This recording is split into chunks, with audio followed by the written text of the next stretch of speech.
ഇന്നത്തെ വീഡിയോയിലേക്ക് എല്ലാവർക്കും സ്വാഗതം കേട്ടോ. ഇന്നിപ്പോൾ രാവിലെ തന്നെ ഞാൻ കറികൾ ഉണ്ടാക്കാനാണ് തുടങ്ങിയിട്ടുള്ളത്. ഒരു ചെറിയ പപ്പായ ഉണ്ടായിരുന്നു നിറം കയറി വന്നതും, അതും ഒരു ബീട്രൂട്ടും കൂടി ഉപ്പേരി ഉണ്ടാക്കാൻ വേണ്ടി ഞാൻ ചോപ്പറിലിട്ട് അരിഞ്ഞ് വെച്ചിട്ടുണ്ട്. പിന്നെ സാമ്പാറിനുള്ള കഷ്ണങ്ങളൊക്കെ എടുത്ത് വെച്ചിട്ടുണ്ട്.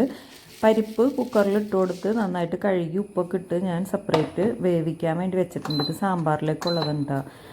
അതിനുശേഷം പിന്നെ സാമ്പാറിലേക്കുള്ള കഷ്ണങ്ങളൊക്കെ അതേ നുറുക്കി അതിലോട്ട് ഉപ്പിട്ടിട്ട് അതിൽ കുറച്ച് വെള്ളവും കൂടി ഒഴിച്ചിട്ട് അത് തനിയെ വേവിച്ചെടുക്കും. അത് കുക്കറിലിടില്ല കേട്ടോ. അപ്പോൾ വല്ലാണ്ട് കഷ്ണങ്ങളൊക്കെ വെന്ത് പോകാണ്ടിരിക്കാൻ വേണ്ടിയിട്ടാണ് ഞാനിങ്ങനെ ഇത് മാത്രമായിട്ട് വേവിക്കുന്നത്. അപ്പോൾ തിരക്കൊന്നുമില്ല, പതുക്കെ ചെയ്താൽ മതി പണികൾ. സ്കൂളിലൊന്നും പോകാൻ ആരും ഇല്ലല്ലോ, അപ്പോൾ പെട്ടെന്നൊന്നും ഉണ്ടാക്കേണ്ട കാര്യമില്ല. അപ്പോൾ അതാണ് പതിയെ തന്നെ തുടങ്ങണുള്ളൂ. അപ്പോൾ ഞാൻ ബീട്രൂട്ട് ഉപ്പേരിയിലോട്ട് വേണ്ടിയിട്ട് മസാല ഒക്കെ ഇട്ട് കൊടുത്തിട്ട് അതിലോട്ട് ബീട്രൂട്ടും കൂടി ഇട്ട് കൊടുക്കുന്നുണ്ട്. ബീട്രൂട്ടും പപ്പായക്കും ചെറിയ മധുരപ്പുള്ളതല്ലേ, അപ്പോൾ അത് കാരണം രണ്ടും കൂടി ഒരുമിച്ചിട്ടിട്ടാണ് ഉപ്പേരി ഉണ്ടാക്കുന്നത്. പിന്നെ അത് നാളികേരം ഫ്രിഡ്ജിലാണ് വെച്ചിരുന്നത്. അപ്പോൾ അത് ഇപ്പോൾ ഉപ്പേരിക്ക് ഇട്ട് കൊടുക്കുമ്പോൾ തന്നെ അത് ഇട്ട് കൊടുത്താൽ അതിൻ്റെ ഐസൊക്കെ വിട്ട് വരുള്ളൂ. അത് കാരണം അതും അതിൻ്റെ ഒപ്പം തന്നെ ഇട്ട് കൊടുത്തു. ഉപ്പും കൂടി ഇട്ട് കൊടുത്ത് പിന്നെ മൂടി വെച്ച് കൊടുത്തിട്ടുണ്ട്.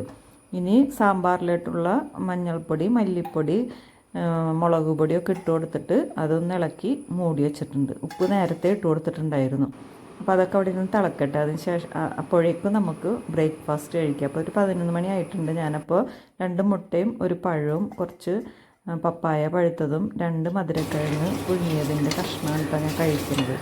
അപ്പോൾ ഇന്നത്തെ ബ്രേക്ക്ഫാസ്റ്റ് ഇങ്ങനെയാണ്. അപ്പോൾ ഈ സാമ്പാറിൽ പുളിവെള്ളമൊക്കെ ഒഴിച്ച് പരിപ്പൊക്കെ ഒഴിച്ച് എല്ലാം ദേ റെഡി ആക്കിയിട്ടുണ്ട്. ഇനി ഇതിലോട്ട് വറവിട്ട് കൊടുക്കണം. അതിനായിട്ട് ചട്ടി വെച്ച് കൊടുത്തിട്ടുണ്ട്. അപ്പോൾ ചട്ടിയിലോട്ട് കടുകും കറിവേപ്പിലയും വറ്റൽമുളകും സാമ്പാർ പൗഡറും ഉലുവപ്പൊടിയും കായപ്പൊടിയൊക്കെ ഇട്ട് കൊടുത്ത് ഇതേ കറിയിലോട്ട് ഒഴിച്ചു കൊടുത്തിട്ടുണ്ട്. അപ്പോൾ ഒന്ന് ഇളക്കി വെച്ചിട്ട് ഇനി മല്ലിയിലയും കൂടി ഇട്ട് കൊടുത്തു കഴിഞ്ഞാൽ നമ്മുടെ സാമ്പാർ റെഡി ആയിട്ടുണ്ട്. അപ്പോൾ ഞാൻ ആഫ്രിക്കൻ മല്ലിയിലയാണ് ഇട്ട് കൊടുക്കുന്നത്. പിന്നെ നമ്മുടെ ബീട്രൂട്ട് ഉപ്പേരിയും റെഡി ആയിട്ടുണ്ട്. ഇനി ചെമ്മീൻ വെള്ളത്തിലിട്ട് വെച്ചിട്ടുണ്ട്. അപ്പോൾ അതൊന്ന് ഫ്രൈ ചെയ്യാൻ വേണ്ടിയിട്ട് ഇതേ മസാലയൊക്കെ പറ്റാൻ വേണ്ടി കൊണ്ടുവന്നതാണ്. വെള്ളത്തിലിട്ട് ഞാൻ ക്ലീൻ ചെയ്തൊക്കെ എടുത്തതാണ്.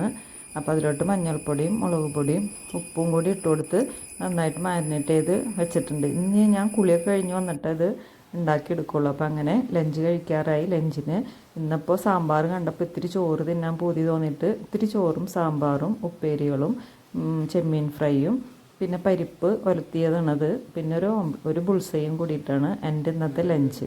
അപ്പോൾ ഇന്ന് നല്ല സംഭവ വിപുലമായിട്ടുള്ള ലഞ്ചാണ് എൻ്റെ. അപ്പോൾ ഇന്നത്തെ വീഡിയോ ഇത്രയേ ഉള്ളൂ. എല്ലാവർക്കും ഇഷ്ടമായിട്ടുണ്ടാവും എന്ന് ചോദിക്കുന്നു. Tata bye bye.